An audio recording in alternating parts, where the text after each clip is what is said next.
les soirs, en rentrant du terrain, on fait vraiment bien attention d'enregistrer tout ce qu'on a ramassé pendant la journée. Donc chaque chose qu'on ramasse, on lui attribue un numéro de site pour bien que les gens qui étudient l'échantillon puissent le retrouver un jour s'il y a besoin. Et puis on lui attribue aussi un numéro d'échantillon. Donc là on en est à peu près à 300 échantillons ramassés. Si c'est des légumes par exemple, donc des courges, des tomates ou des haricots, il faut qu'on nettoie bien les graines pour s'assurer qu'elles reprennent bien une fois qu'on sera rentré en France et qu'on les plantera, donc peut-être dans des jardins Vavilov bientôt.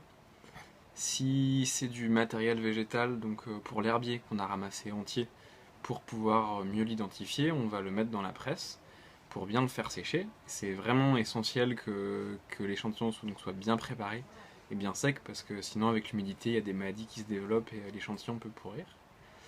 Et on a aussi les greffons à préparer. Donc ça c'est pour tout ce qui est fruitier. Donc pas les fruitiers sauvages mais les variétés cultivées.